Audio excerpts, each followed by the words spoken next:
Sierra, Hotel, India, Echo, Lima, Delta, Shield.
What is going on, guys? Welcome to another exciting edition of Raw Reaction here on Spreaker.com live.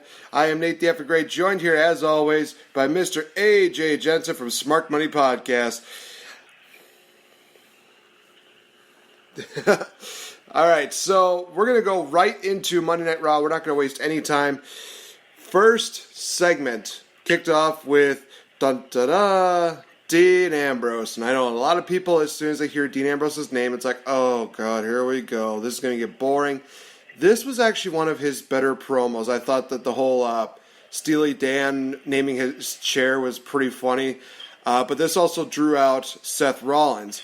Seth Rollins came out just saying, you said that you weren't going to have my back. I said I wasn't going to have your back. What's going down, and he said, we should team up because that way there's strength in numbers. Dean's just like, yeah, no, I'm not feeling that. I mean, I used to have brothers. I used to have people that I could rely on. You look like somebody that I used to rely on, but also a guy who stabbed me in the back. And for the first time ever, we actually hear a public apology by Seth Rollins, who says, you know what, this was 3 years ago. I never said it until now. I'm sorry. I'm sorry for what I did. I'm sorry that I stabbed you in the back. And to make up for it, basically, he says, hey, hit me with a chair. Hit me until you feel like it's enough. Dean seemed like he was about to and then decided not to, which drew out the Miztourage. Of course, same Shield fashion. They surround the ring, and they beat down Dean Ambrose and Seth Rollins. And, of course, this leads up to a matchup next week, which will be a 3-on-2 handicap match. Miz and the Miztourage taking on Dean Ambrose and Seth Rollins. Honestly, I thought this was a really good way to open up Raw. Your thoughts on this opening segment? Yeah, it was pretty cool. Like I've been saying for a while now that Dean Ambrose has kind of fallen off. Like, for me, I used to really, really like him, and then, I don't know, I think it was right around the time he feuded with AJ Styles on SmackDown where I kind of lost it with him. But, he starts off, the whole Steely Dan steel chair thing was funny. But Seth Rollins coming out, pretty much, like, as I was watching that, in my head, I was like, okay, I know what's going to happen. He's going to say all this stuff, he apologizes, and then Dean Ambrose is going to be like, no, dude, like, so in my head, I was like, okay, he's going to tell him to hit him with the chair. And it's exactly what happened. And, of course, in true Miz fashion, the Miz and the Miztourage come out and they break up this hallmark moment. And I love the way the way not only did they just surround the ring Shield style again, but the way they grab the chairs. Miz lures Dean Ambrose kind of out of the ring, which gives a 2-on-1 advantage for Axel and Bo Dallas on Seth Rollins, and then they tore those dudes apart, and I loved it. Yeah, this was, again, a great way to open up Raw. A lot of people definitely, as you mentioned, they're definitely getting really not so much on the Dean Ambrose bandwagon anymore, but it did seem like this was a bit of a different side of Dean Ambrose than what we're used to. I compare this whole, Steely Dan thing with when he had the potted plant of, Mitch. Just to the point where, it's one of those things where it's like, it's funny, he's not overusing it, it'll probably be memorable for a while. But again, Dean Ambrose has every right to not trust Seth Rollins, but, I think that Seth Rollins apologizing definitely is a positive step forward to a possible Shield reunion. We're already getting a preview of that next week. We're missing one person, but highly doubt he's going to be in that equation come SummerSlam. But you never know. They might try to sneak it in there somewhere. We'll just have to kind of wait and see how it goes. Yeah, right after this segment, I felt like Raw definitely lost a bit of its steam. Again, go figure. Because we go into Alexa Bliss versus Bayley. Nia Jax gets involved. Sasha gets involved. This causes Bayley to get a victory. And they announce a matchup between Bayley and Sasha Banks next week, where the winner will go on to face Alexa Bliss at SummerSlam. Why? What the hell are they doing with Bayley? Because it feels like anytime that Bayley gets some kind of victory, Sasha's always there. And somebody basically said, well, what's basically Bayley's new gimmick? And I just said, well, she's basically Sasha's bitch right now. So I really hate what they're doing with Bayley. When she was in NXT, she fought on her own. She looked amazing. She's a great wrestler in the ring. But now that she's on Raw, it's just like, oh, well, the only way that you can win is unless you have, Sasha Banks' help. Other than that, you got nothing. Yeah, that's pretty much just, been the way of it ever since, she got on the main roster. She won the title. And, with Sasha's help, retained it with Sasha's help.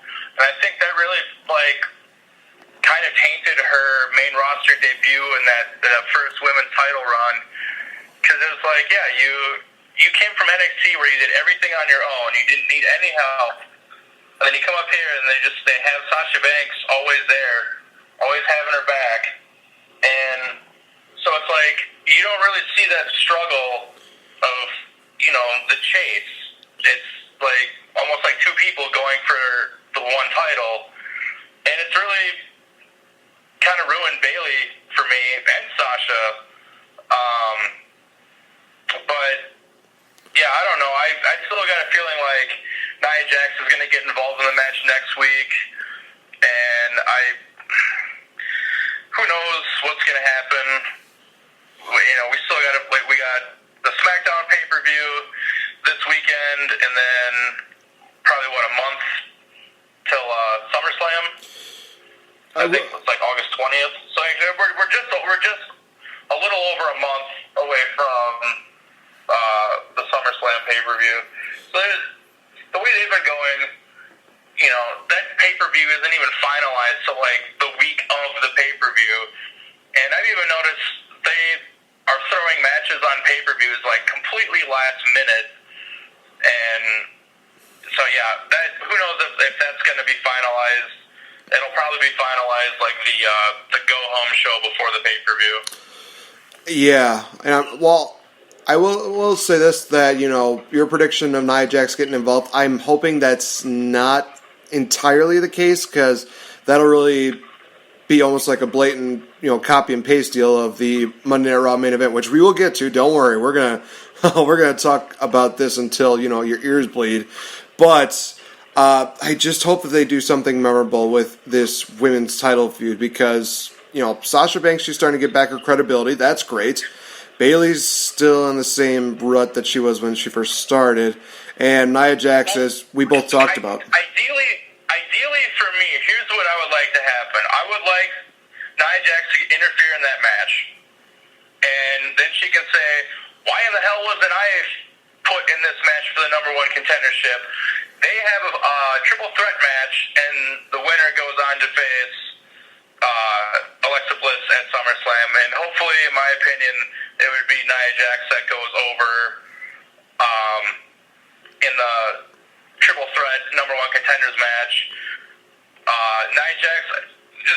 ideally in my head how I would like it, like how I think it would look cool.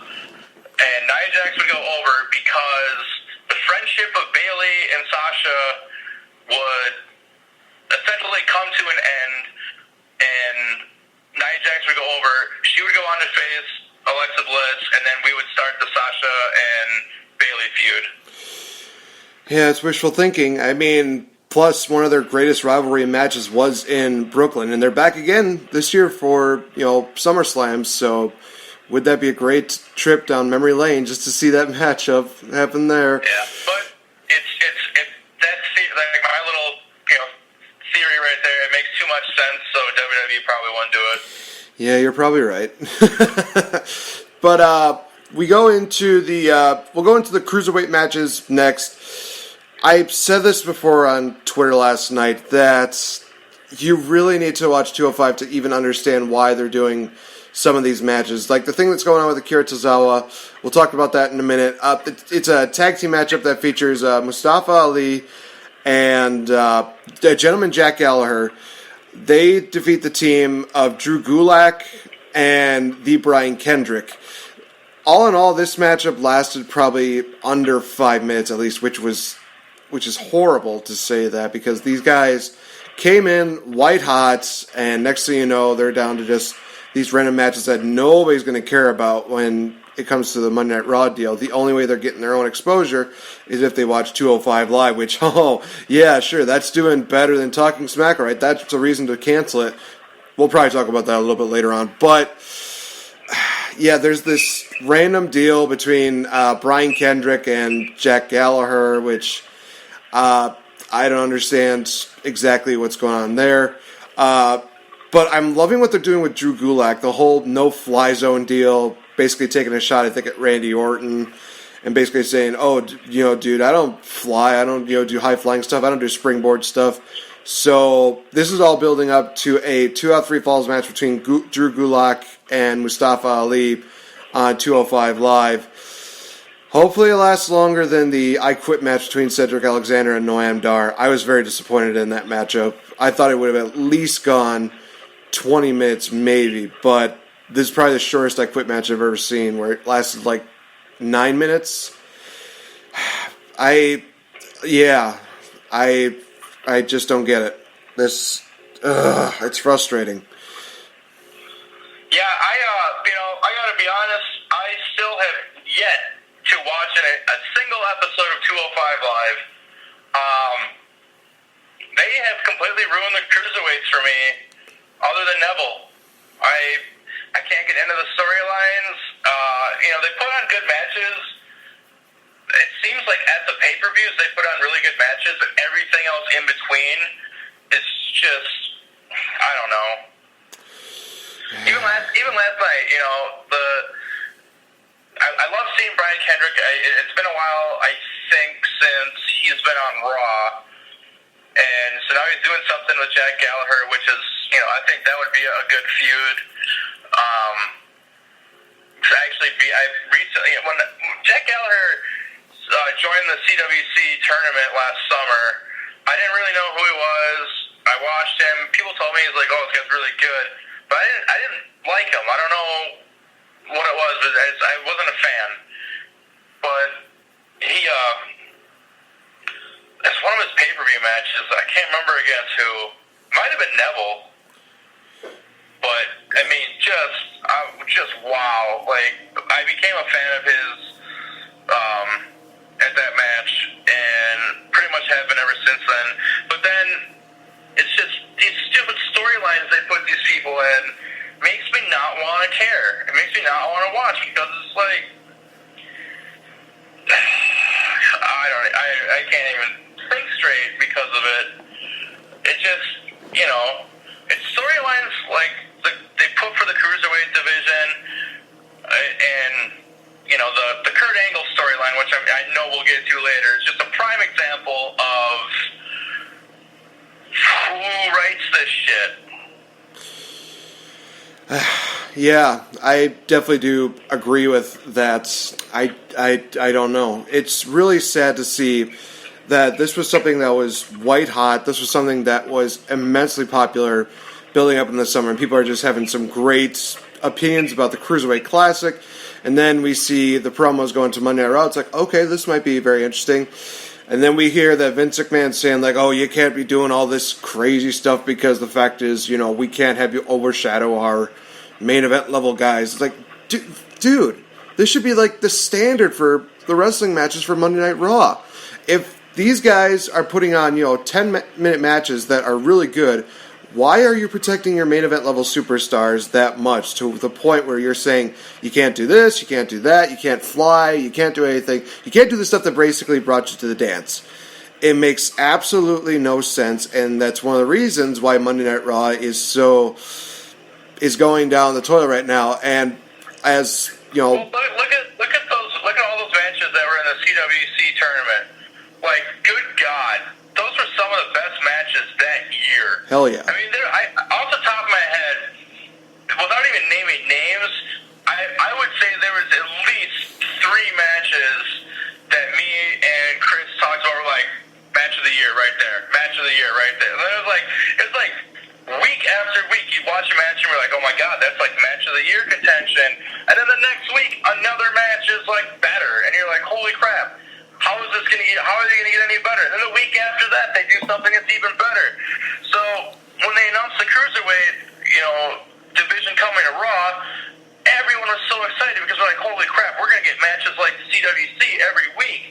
And then basically, like you said, Vince goes, yeah, everything you guys did in the CWC, can't do any of that on Raw or on 205 Live. Like, you want to make 205 Live shine and make that show be like its own powerhouse? Let them wrestle on that show how they did in the CWC tournament. They won't take anything away from the Raw talent, and they'll still make themselves look good. But no, we don't get any of that. We get crappy storylines, mediocre wrestling, and not saying anything that it's the wrestlers' talent that's mediocre. It's what they're allowing them to do is mediocre. And it sucks. Yeah, and speaking of crappy storyline, that also brings us to the other Cruiserweight matchup, which was Akira Tozawa versus Ariya Daivari, where I understand storyline-wise where Titus O'Neil is coming from. I'm not a fan of it. It's just one of those things where it's like, okay, I understand why they're doing it. If this is one of those situations where it's going to rebuild Akira Tozawa to where he gets back into the Cruiserweight title picture, and, he's more of a threat to Neville, I could see where that's going. But if it's just some stupid reason, like they're going to make Akira Tozawa look weak right now and he's going to have like this comeback story, I feel like that's just where it really loses my focus, my interest. But, Yeah, you just made your number one contender for the Cruiserweight title look weak as hell. It makes absolutely no sense if that's the way they're going with it. But if they're trying to rebuild it, I loved the fire that Akira Tozawa had, where he basically yells at Titus O'Neil saying, why'd you basically tell me, why'd you basically stop the match? I did not quit. That I loved. I thought that segment with Akira Tozawa was awesome. And he basically says, on 205 Live, I want Daivari. And it's like, great. At least there's some good storyline, development with this, where Akira Tozawa is just like, I'm just going to prove to everybody that I'm fine. I don't need anybody to protect me. And I don't think it's going to maybe boil to the point where he drops the Titus O'Neil brand just yet, because it feels like they just put him there. So I think what they're going to do is they're going to try to build up Akira Tozawa as a major badass. And I'm hoping that's the case, because he's actually really good in the ring, and I really like what they did with him beforehand. But knowing WWE's track record, it definitely says, oh, let's just do this comeback story again. Then he just gets killed by Neville. Oh, great. I mean, keep the belt on Neville forever, but still. I mean, give Akira Tozawa something to do. Look at what they did with Austin Aries. That's enough said about what they're doing in the Cruiserweight division. A bit of a side note. Speaking of Austin Aries, did you see that new picture that he posted of himself where he just shaved off his beard and shaved his head? Oh, God, it's one of the most eerie things you'll ever watch. I had to look at it like maybe 2 or 3 times. I did like 3 of those double takes, and I'm just like, there's no way that's him. That is him. No, it's not. Wait, it literally, I look at it and I'm just like, wow, dude, you went a little too above and beyond. I understand, shaving the beard and maybe cutting off a little off the top, but he basically just looked like all of his hair just popped off his body. I'm like, wow. Looks like, it's like, exterminate. He looked like an alien. I'm like, no offense to Austin Aries, who could definitely kick my ass, but it's just one of those. Reminds me of Frank Reynolds in Always Sunny in Philadelphia, where he shaves all of his hair and just covers himself in Purell, and he's like on the floor, and he's like, I just want to be pure. Well, maybe that was his tribute there, but minus the Purell. Oh God. Trying to think what else happened. Okay, the matchup between the Hardy Boys and the Revival. Good God, was that really good. And the finish, far be it, they made it all controversial. It made Revival look again like they were just the classic heels. They go down, fists, not flips. Loved it. And I'm hoping, like I said, that this basically builds up to the broken gimmick, which I'm going to make this prediction right now. If the whole thing between WWE and Anthem Wrestling is going as well as people make it out to be, I am predicting that the broken gimmick is going to debut at SummerSlam. Whether maybe Matt turns on Jeff or they just both turn broken to keep the Hardys together, which I'm okay with. I think that with them losing Enzo and Cass, they definitely still need like a major babyface tag team. Definitely keep the Hardy Boys together and definitely, go into the broken gimmick. And what better place than SummerSlam, where, it's the biggest part of the summer. Have one of the biggest swerves of the summer where they reveal the broken gimmick and Matt does his delete, goes crazy on everybody. And, of course, Jeff Hardy just turns into Brother Nero and throws caution to the wind, doesn't even care. And a freaking, swanton bomb to a ladder just because he wants to prove his sanity. I wouldn't mind that, actually. I think that would just be funny as hell just to see that. Yeah, I hope that gimmick is coming soon. They're teasing it like it is. That match, the Hardy Boys match with Revival, that's where Raw started to pick back up again for me. Where I was like, okay, now this has my interest. Because the match itself was really good. And like you said, the finish was controversial by, I forget which one it was, but he basically grabs the back of Jeff Hardy's pants, like he's hooking the tights. But the way he did it, like, it looked like he pulled Jeff Hardy's right shoulder up, but like the way the ref was positioned, he couldn't see it. There's not really a clear camera angle. But it just seems like, okay, like his shoulder was up, but like you said, it made the Revival just look that much better. And yeah, I don't know if it's just constantly like, are they just gonna keep getting beaten up so badly, or are they like gonna get beaten up and then get screwed and all this stuff, and then like finally debut it, or however they do it? But it's gonna be awesome when it happens. Yes, definitely agree. It'll be absolutely wonderful for everybody to see this broken gimmick deal. So with this matchup, the rumor that was going around, this was basically a rumor, and I had to basically watch it around and think, okay, I'll believe it when I see it. Well, first we got Elias Sampson versus Finn Balor. Nothing too special with this matchup, except for the ending where Mr. Elias Sampson pays a little tribute to Jeff Jarrett, or somebody just said, oh, Jeff Jarrett's rolling around crying because Elias Sampson stole his gimmick. Basically, thunk guitar to the side of Finn Balor's head, where basically, it's disqualification. Elias Sampson just walks away. Did you see pictures of the scar that guitar left on Finn Balor's head? Well, you could see it when he was laying there on the ground, and then seeing it on the side of his head when he was standing there watching the Titantron with when Bray Wyatt was talking. But yeah, me had a couple stitches, I think. Yeah, I honestly looked at the aftermath when they showed it backstage. It literally looked like a zombie just apparently started to try chomping on his head, but didn't really get too far into it. Like Finn Balor was able to find a way to just fight out of it. It was a very gruesome deal, and you mentioned it, and this is what I was referring to earlier, where it was a rumor mill, and it was one of the things that was like, I'll believe it when I see it. Sure enough, Finn Balor goes up the rampway, here comes Bray Wyatt, and it looks like we're going to get what a lot of people are predicting, that's Bray Wyatt versus Finn Balor at SummerSlam, and there's a good possibility we might see the demon gimmick return, and let me put it one further. I would love to see this.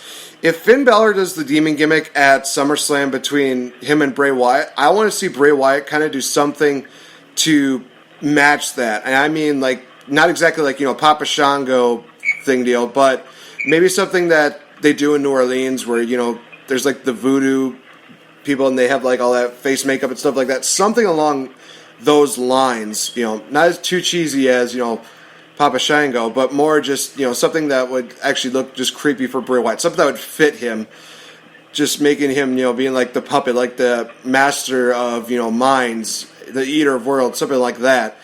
But, hey, we're getting possibility of Bray Wyatt versus Finn Balor. Totally fine with that. I have no issue with that at all. We're also getting Finn Balor versus Elias Samson next week in a no DQ matchup.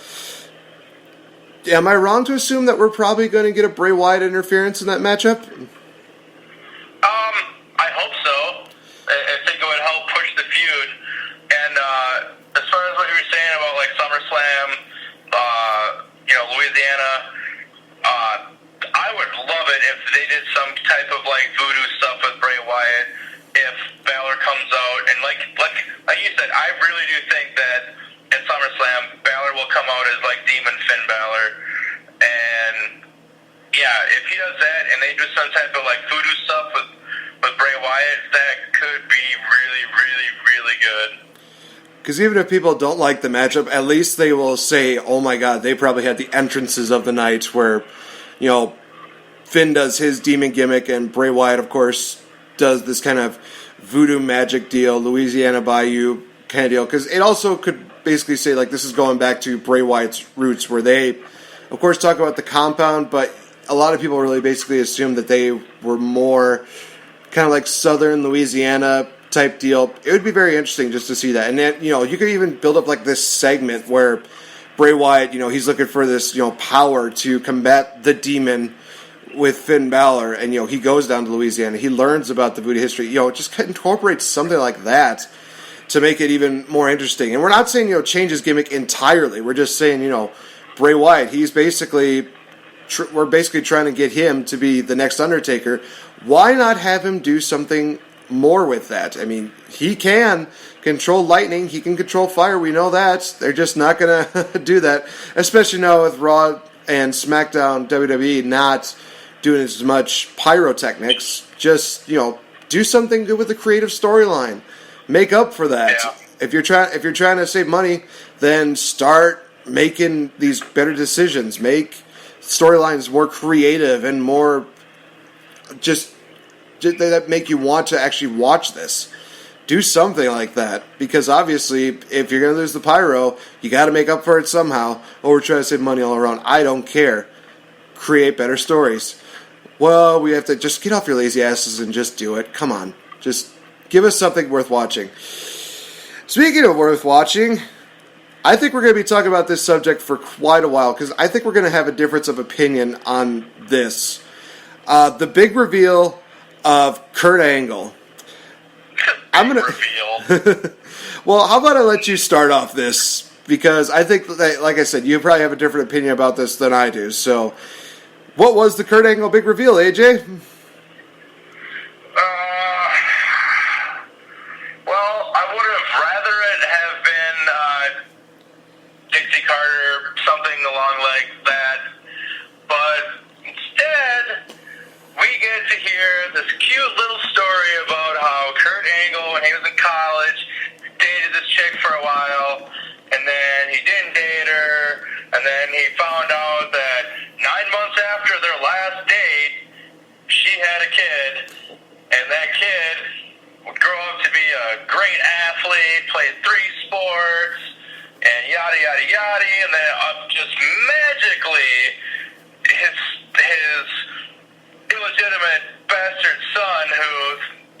adoption and all this other stuff, lived this amazing life, and ended up in the WWE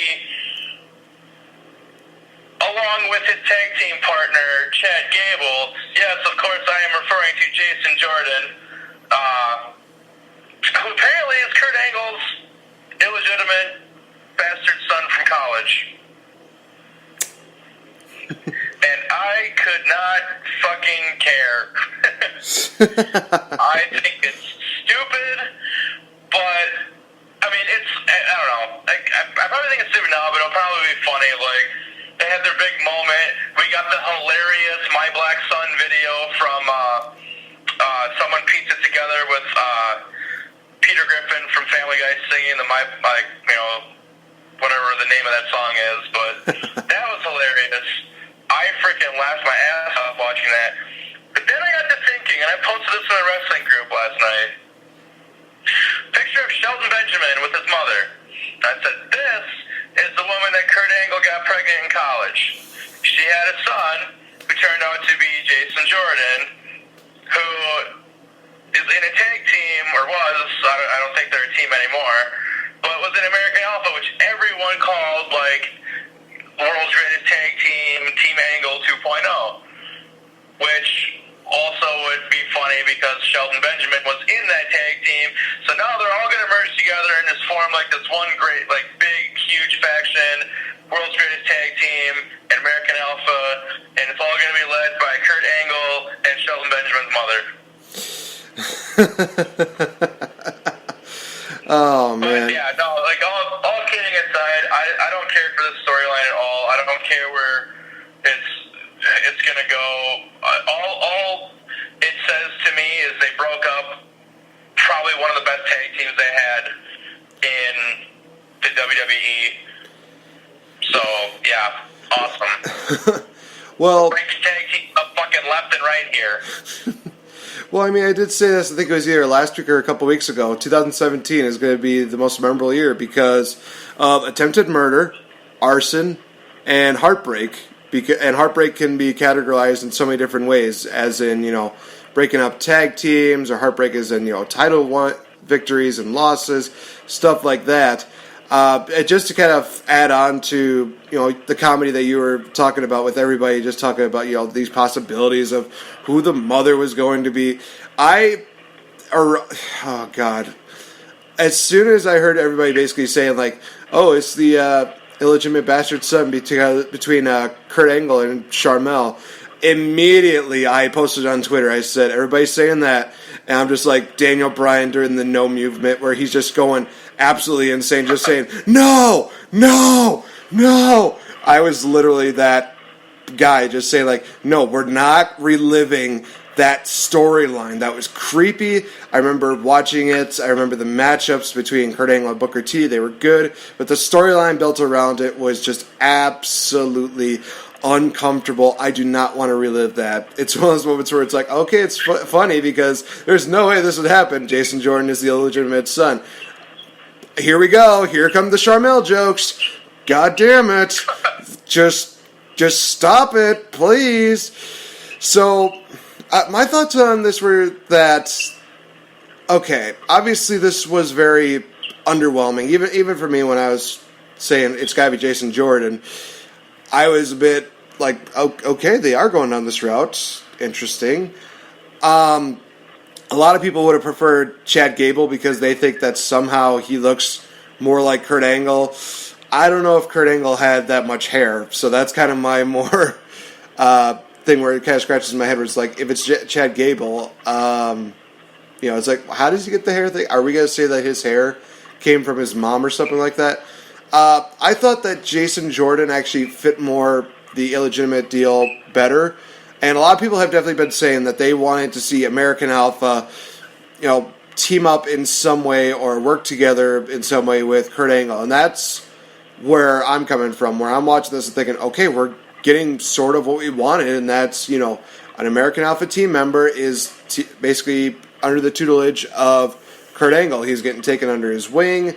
He's the bastard son, but that's, kind of irrelevant. I'm thinking it's going to be a good storyline and maybe some memorable moments, whether it be comedy-wise or wrestling-wise with Jason Jordan, because I remember, what was it? A backstage interview, I think, with Chad Gable, and he may have also done an interview with a radio station or something like that where they talked about the future of American Alpha, and he basically made it seem like, it's one of those things where it's like we're not going to have one of those deals where it's like heated or something like that. If we're going our separate ways, it's because we want to prove ourselves not only as a tag team but also as singles competitors. So it's kind of one of those things where it's like it seems like it was kind of mutual, but it's one of those things where it's kind of a respectable kind of way, unlike so many other tag teams that just attack each other or break up with each other just because one superstar is getting higher than the other. It's one of those things where... What, they've broken up 3 tag teams in the last month now? That's actually a really good question, because I know, they broke up American Alpha. Truth, Enzo and Cass, Oh, that's American right. Alpha. I totally forgot about the Gold. Well, the only reason why I would have remembered Golden Truth was if they had a Goldust promo last night, which they didn't. God damn it! Why? Because no shit. I literally was thinking, where's the Goldust deal? What's going on with that? But anyway, I think the whole deal, was underwhelming. I think a lot of people were predicting that there was going to be like some kind of secret affair with either Stephanie or Dixie Carter, and that's why they brought her in for the Kurt Angle homecoming deal, which, I really want to talk about that. So I'm looking forward to seeing where they go with this. At first, it's definitely going to be one of those deals where I'm kind of still excited because it's like, okay, this could be a great moment. We're getting an American Alpha member with Kurt Angle. We're getting something interesting. I mean, basically, Jason Jordan does a lot of Kurt Angle's moves anyway. He does the ankle lock. He does the angle slam.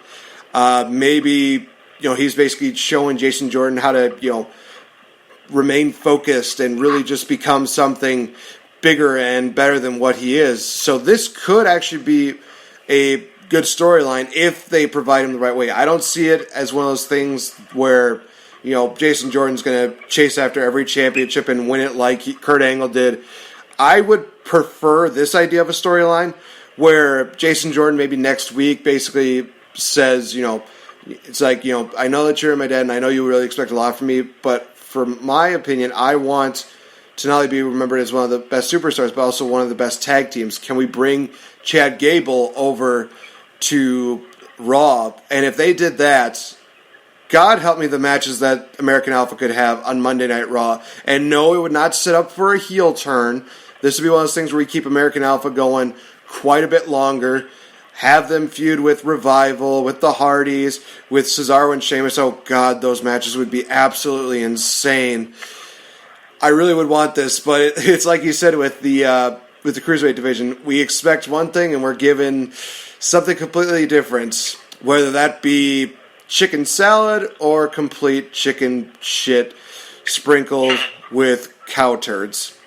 Great. Well, I think now where this is going to take us is this is where we're going to get the conflict of interest with Kurt Angle being the general manager and him having a child on the roster. Ooh. This is, I think, where we see Stephanie McMahon try to ease her way back in and be like, you need someone who doesn't have a blood relative who's on the main roster and, that kind of shit. So I think this is where we start to see the return of Stephanie McMahon, and this will probably, I'm hoping, lead us into Triple H and Kurt Angle at SummerSlam. I never really thought of that. And honestly, it is one of those storylines that could make absolute sense. And all honesty, if they found a way to, basically incorporate like Stephanie McMahon had some kind of, agenda where she made up either this rumor or she found a way to make it seem like Jason Jordan was Kurt Angle's illegitimate son, that actually would build up a great storyline because now, Jason Jordan could basically say, hey, he's working, with somebody who's like a father figure to him, and he would be like one of the top guys that could be rebelling against somebody like Stephanie McMahon or against Triple H. All honesty, if they did build up where, it is, as you mentioned, Kurt Angle versus Triple H at SummerSlam, I would also love to see a Kurt Angle versus Jason Jordan match like beforehand, and just Jason Jordan just putting out his absolute best. He won't win, But if he puts on a really good showing, that would definitely be one of the best highlights of his career. I could definitely see something like that happening. So that is actually a really good idea. I would very much like to see that. Honestly, if everything is going the way that you're predicting it, AJ, I'm just gonna rely on you to make like all my predictions from now on. Just be like, you know what, he knows what he's doing. He knows when it comes to WWE what they're thinking. So I'm just going down his path right now. So yeah.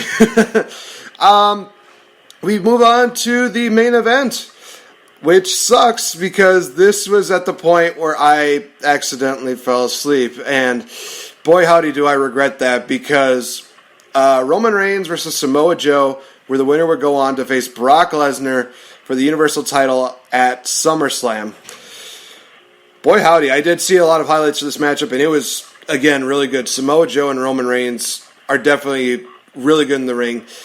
Worst case scenario would have been Roman Reigns going over completely clean, because nobody would have liked that. And it would have been the worst thing for Samoa Joe, to the point where he would have lost all this momentum that he had. He would have had 2 consecutive losses again in big match situations. Second best case scenario was Samoa Joe going over, but we get the best case scenario that everybody was predicting, and that is Superman, Super Beast, Braun Strowman coming out and just wrecking everybody's shit. Basically saying, oh, Roman, you tried to kill me. I'm just going to basically demolish you. Oh, Samoa Joe, you want to get involved? You're going to get the same thing. Just, oh my God, this was just such a beautiful moment to where Braun Strowman just kills both of them. I loved where he basically just did like in one fluid motion, picks up Samoa Joe, bam, power slam. Bam, power slam to Roman Reigns. And then on the second power slam to Roman Reigns, I would have loved to have seen Braun Strowman power slam Roman Reigns onto Samoa Joe, just to basically say, I'm better than these guys, and I'm just going to make a sandwich just because I'm Braun Strowman. I don't give 2 shits. I don't care.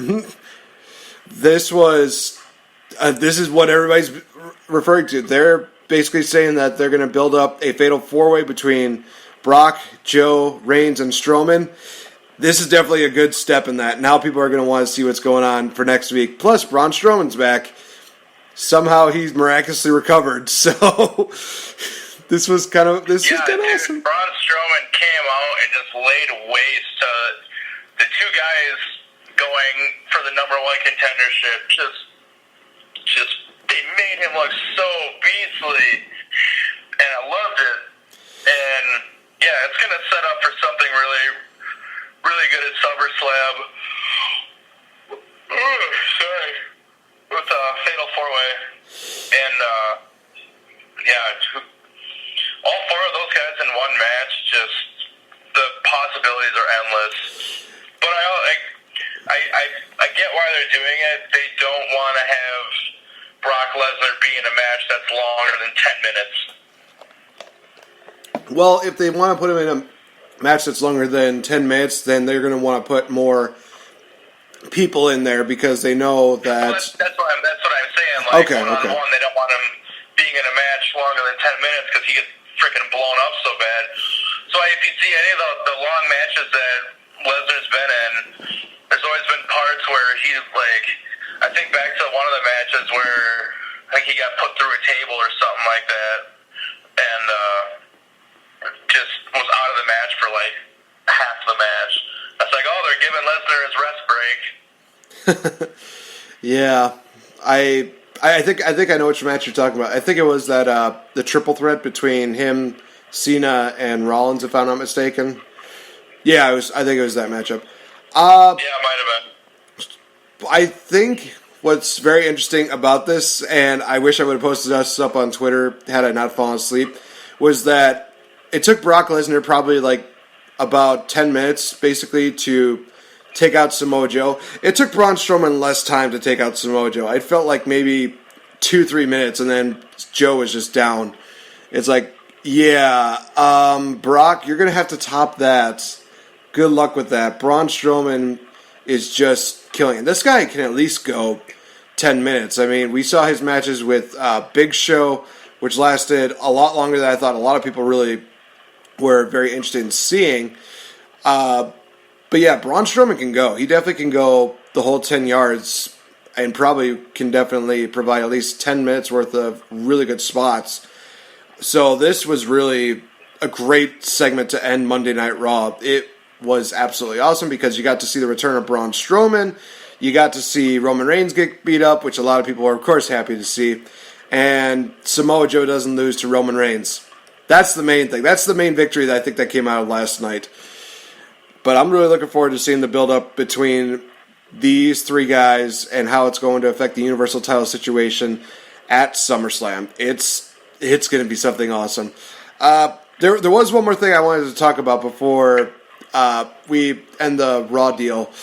I forgot to talk about the whole deal that happened with Enzo Amore, Big Cass, and the Big Show. So Enzo came out, cut a promo. I still think that, he talks a little bit longer than he should, because I definitely could tell with the crowd that they were kind of into it. There were spots where they started, picking back up, and they were starting to get into it, and then there were parts where he just kind of started going down and started losing them. And of course, Big Cass would come out talking about the fact that, hey, you're talking too much, Enzo saying, you want to fight, you want to fight, you want to fight. And here's where the first issue came. Well, the second issue came for me with this segment. First was, of course, Enzo talked too long and he kept losing and getting the crowd at certain points. The second issue that we had for me was that Enzo's a babyface, and he's basically saying, come on, let's have a fight. But then he acts a bit heelish to where Big Cass gets in the ring, and then he just scurries out and just says, you know what, nah, I'm just going to sit here in the crowd. He picks up some random kid and basically says, we're just going to sit here and, watch you basically get your ass kicked, to where Big Show comes out. And I made this joke because somebody actually mentioned this on Twitter. It's like, hey, where'd the kid go that Enzo was talking to? It's like, well, he basically just told him, it's like, okay, I'm straight, kid, go back to your seat. It's like, yep, he's done. He's done with that. It's like, okay. You literally could have done that, maybe a minute before you went into the ring. I really hated how they just tried to oversell this whole deal with Big Show, where it's like, oh, I've never seen Big Show this aggressive before. I've never seen him get manhandled like this before. I'm thinking, really, dude? You're really going to go down that far?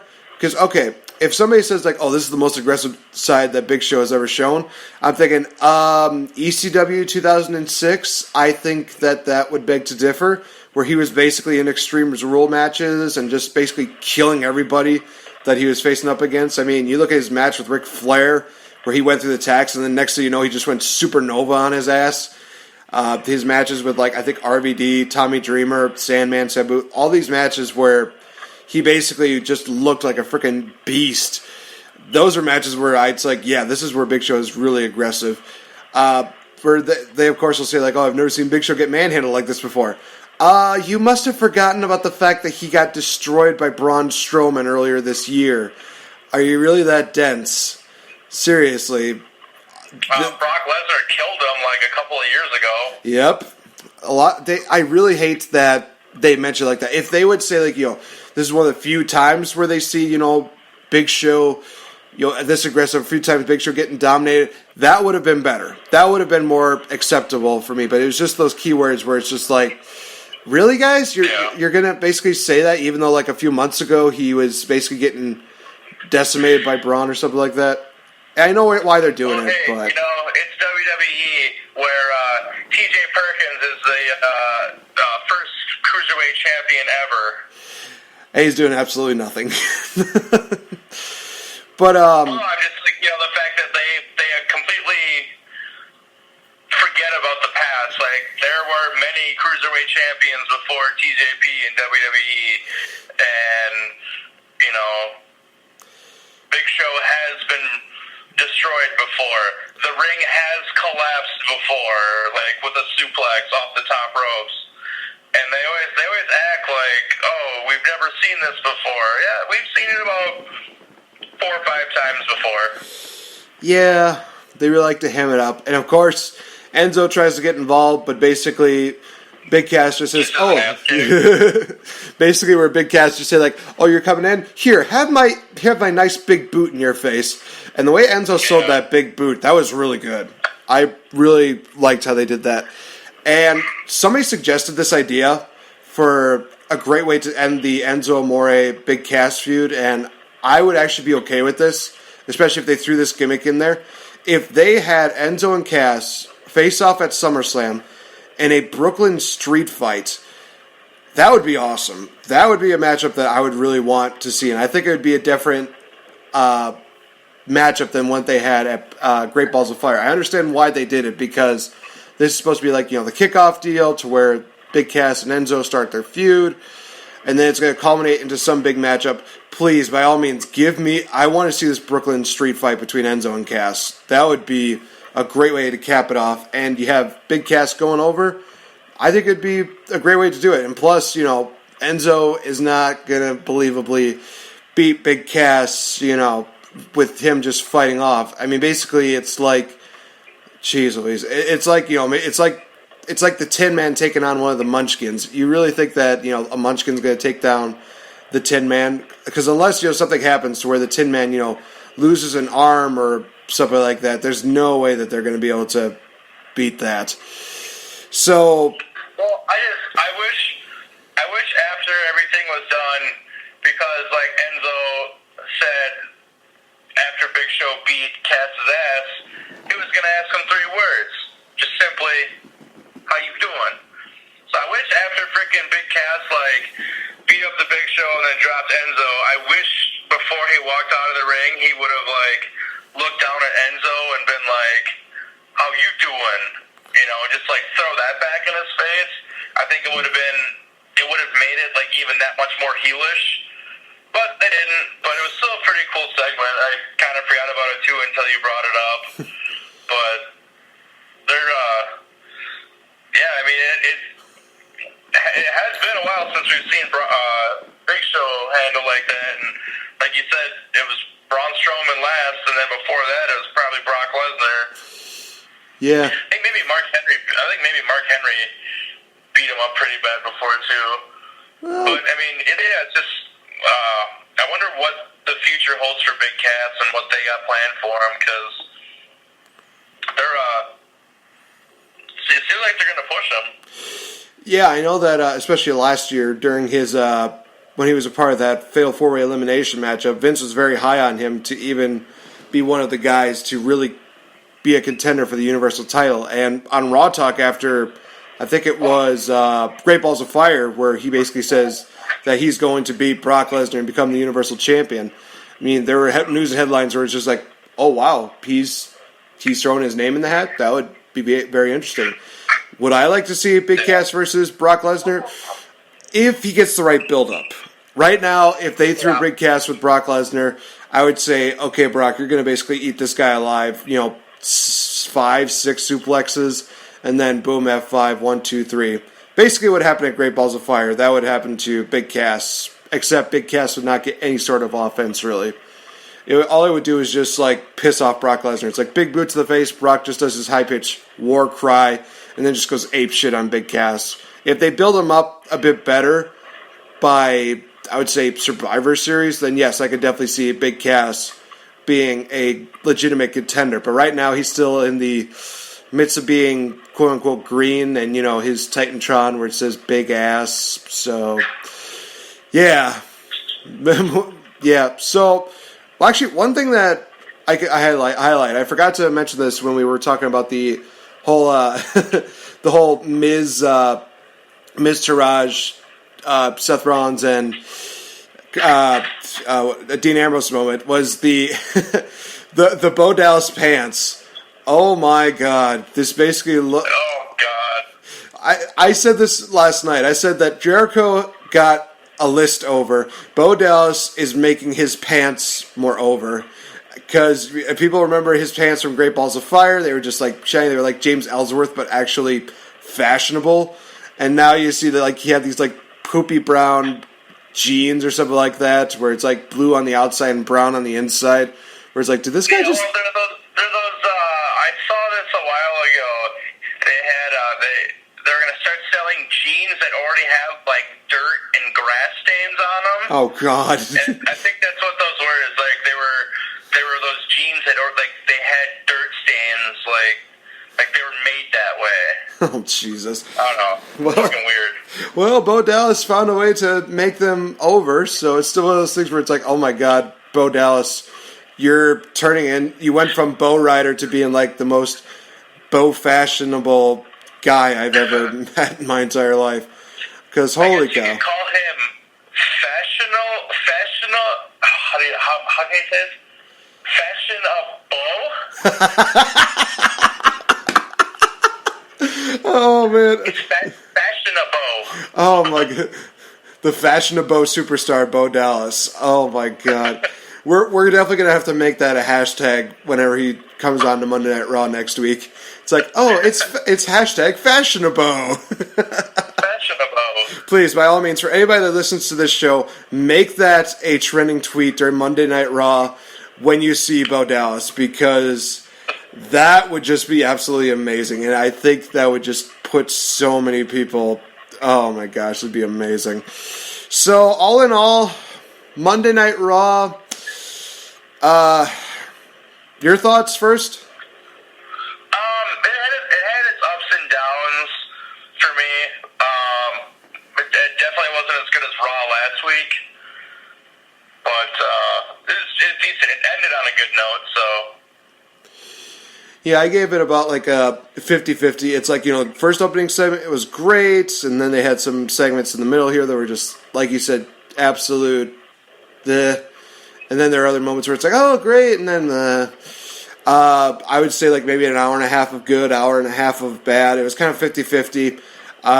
I did take a poll on Twitter asking people how they thought about Monday Night Raw. About 65% said thumbs down, 35% said thumbs up. So yeah, it was an interesting Raw. I mean, we at least got some development storylines and some lackluster deals that nobody cares about. It was another one of those Raws that makes you just kind of scratch your head a little bit, but also think, okay, this part was actually really good. I'm hoping that their Raws continue to build up in a more positive light. I'm hoping that they do something more with the women's division, maybe actually give Bayley a clean win where she's not having Sasha Banks, interfere on their behalf, because let's actually build up Bayley to be something good. Hopefully see the broken gimmick before SummerSlam, if not at SummerSlam. Interested in seeing what they're doing with the Finn Balor, Bray Wyatt stuff. Building up to a possible Shield reunion. In all honesty, if they interfere in the main event of SummerSlam, boy howdy would that get a lot of people talking. Have the Shield back as just complete and utter heels. I think that's the only thing that could probably beat Brock Lesnar at this point, knowing WWE booking. So, yeah, Raw was a thing. Have you gotten a chance to watch the Kurt Angle Homecoming 24 deal? I haven't had to watch it yet, no. You have yet to watch it yet. Well, okay, I'll put a little cheap plug in here. Definitely get a chance, you guys. If you haven't watched it, go watch it, where he basically talks about, his childhood, talks about the Olympics. I get a little more insights to like all the neck injuries and the neck stuff that he had going on throughout his career, from his Olympic days to his WWE days. His competitive edge is definitely highlighted in this series. It's really something that a lot of people are going to watch and think, wow, you definitely have a new respect for Kurt Angle, and you really do. The whole thing that when they mentioned with Dixie Carter, they actually include, Samoa Joe, AJ Styles, among so many other people. Definitely, this is a 24 you definitely do not want to miss. I got a chance to also watch the Finn Balor one, which, again, was great. The only thing that made me kind of cringe was probably when I finally saw where Finn Balor actually dislocated his shoulder. It's like, oh, God, I see where... Oh, God. Because I think during the matchup, we probably didn't even notice it, really, because I remember we watched that last year, and then we found out, oh, Finn Balor suffered a nice dislocated shoulder. Like, oh, damn it. Wow. It was more highlighted where it's like, okay, so this is where he got his shoulder dislocated. Oh, how did I miss that? Oh, God. And then I think the only thing that highlighted that was, it probably topped that, was the gush that Randy Orton suffered at Brock Lesnar's hands. Jesus, that was an interesting SummerSlam. It's going to be very interesting to see how they top that this year. Yeah, no shit. So, of course, you guys, we are going to be heading out. Be sure to check us always on our Facebook fan page, ER Network 24/7, which is also our Twitter handle. How convenient. Basically, if you just go on the search bar, put Elite Ringside Network, you'll find us, no problem. Tomorrow, I will have a little more of an update on what's going on with the Elite Ringside Network title deals, including the build-up going into SummerSlam. Other than that, next week is going to be an interesting week, and I'll talk to you a little bit more about that when we get off the air, AJ. But if you want to check out AJ on Twitter, you can check him out at Agens81, myself at Nate Effin Great. We are on the road to Battleground this Sunday, so it's going to be very interesting to see how they built that up tonight. I mean, we have a pretty good tag team matchup, which is featuring AJ Styles and Nakamura teaming up against Kevin Owens and Baron Corbin. This could be very interesting. I'm actually interested in seeing how this tag team match goes, but we're going to leave that for the guys over at Smack Talk. We are going to head out, so thank you guys so much for joining us here for another edition of Raw Reaction. For AJ, I am Nate the Effing Great from Elite Ringside Network. Thank you so much for joining us here, you guys, and we will see you later. Say yeah!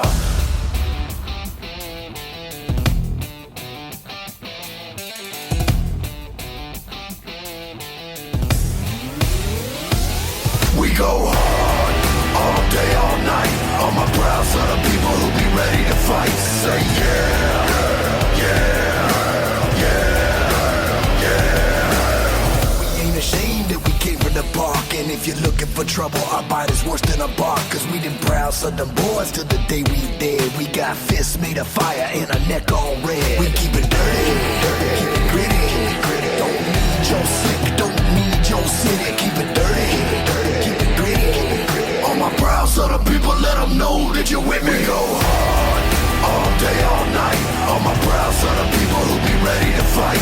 Say yeah, yeah, yeah, yeah. We go hard, all day, all night. On my brow, so the people who be ready to fight. Say yeah, yeah, yeah, yeah. We ain't ashamed that we came from the park. And if you're looking for trouble, our bite is worse than a bark. Cause we done proud son them boys till the day we dead. We got fists.